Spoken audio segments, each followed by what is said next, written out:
Bismillahir Rahmanir Rahim. I read over your letter, brother, and I wanted to actually reply to a few points that you've raised in this letter.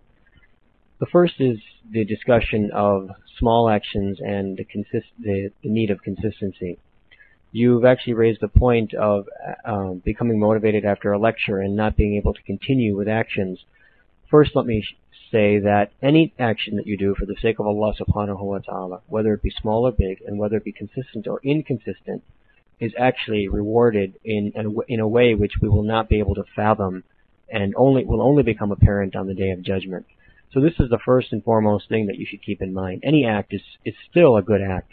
Now obviously, according to the hadith and according to our tradition, the Prophet ﷺ stated that أَحَبُّ الْأَعْمَالِ إِلَى اللَّهِ أَدْوَمُهَا. The most beloved of actions to Allah subhanahu wa ta'ala are the ones that are consistent, وَإِن قَلَّ, even if they be few. So this is really the goal, consistency. And I think this is one of the key ways by which you'll be able to judge the benefits of the particular gatherings that you attend. Now, if you attend, for example, a gathering and a speech is given on the benefits of reading the Quran, and you become excited and you go home and you read the Quran for a few days with fervor, but then you leave the act shortly thereafter, that gathering has provided a certain benefit, but you still have not maxed out according to our tradition. The ideal would be that you be able to attend certain gatherings where you can develop a level of consistency. Now, this is one, dependent on the gathering, and two, dependent on your environment. But if you can attend such gatherings and find and seek such gatherings, then you'll truly be able to achieve pinnacles within the deen. I can give you a personal example. When I was first seeking out a teacher, and I had the opportunity to meet Shaykh Zulfiqar, who happens to be my teacher in Tasawwuf in Pakistan. When I met with him, he actually gave me a one-on-one discussion on the benefits of doing wudu before doing the ghusl. He spent at least 30 to 40 minutes discussing the benefits from the Quran, from the Sunnah, from Hadith, and also from a medical standpoint. And what I recalled, although I didn't become his student at that moment, what I did recall months after that is that I continued to do the ghusl, I continued to do the wudu before the ghusl, even though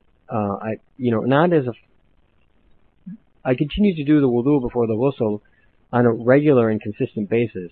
Now, in the past, I had attended many gatherings where I would perform an act once or twice or three times, and then I would lose consistency. But this was one of the very few opportunities that I had in my life in which I was taught something, but then it sort of stuck and it attained some degree of consistency. And that was really one of the major criterion by which I judged Shaykh Zulfiqar before I actually took him as my teacher. And so in the same way, when you attend gatherings and when you attend lectures, this is one of the ways by which you can judge the amount of benefit that you're taking, namely in the sense that when your actions become consistent, you know that you've attained the proper company. The second point which you've raised in your letter is the whole concept of doing da'wah and developing yourself spiritually and where the balance lies and what should be done first. Now, I highly recommend that before you actually begin any type of active da'wah, you spend some time developing yourself spiritually. Now, this can include, obviously, the study of fiqh, the study of Quran, the study of hadith, because these are the tools of spirituality. But what you need to do is spend a decent amount of time developing yourself so that you actually have something to offer when you meet people to share the deen. This would probably be judged by, for example, being regular in your prayers, making sure that you're waking up for the Fajr prayer, reading Quran on a regular basis, etc. And I think this is very, very important. And you'll find this even as an example in the lives of our prophets. May Allah subhanahu wa ta'ala send peace and blessings upon them all. For example, first of all, you should know that when a prophet is sent, that prophet is sent at a time of extreme darkness. And it's a time when the world needs to be rectified and there is actually no hope left except that Allah subhanahu wa ta'ala send a messenger. So the prophets come at the pinnacle of darkness. Yet, if you study the lives of the various prophets, you'll see that each of them spent a certain time developing themselves before they undertook their responsibility. For example, look at the life of Musa alayhi salam. Now he lived at a time when the Pharaoh, or Fir'aun, had reached the pinnacle of oppression. And in fact, he used to call himself a Lord. Ana rabbukumul a'la is what the Quran states. Yet you see that Musa alayhi salam spent a great deal of time herding animals and watching over animals and watering animals for his father-in-law in return for the marriage of his daughter. And this story is actually detailed in the Quran. But the point is that each of the prophets has spent an extensive period of time developing themselves before they went out and spread their message. And this is because if you truly want to share, you have to have something to offer. And the only way you're going to have something to offer is by developing it within yourself. So I recommend that you be honest with yourself. You take a certain period of time to develop yourself spiritually, and then subsequently your actions themselves will become a da'wah. Your presence itself will become a da'wah, and that really is the truest form. The final point which you've raised is the idea of talking to various people and criticizing them and criticizing their beliefs.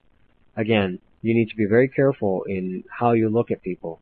Obviously, the Sharia is the guide for everyone, and we all have to live our lives according to the Sharia. But within the Sharia, there are many interpretations for various actions, and although you may not subscribe to certain interpretations, when an action falls within the realm of the Sharia, you have to be very careful to not judge your Muslim brother, because the Muslim, according to the Prophet ﷺ, is the one who is protected from the tongue of his brother.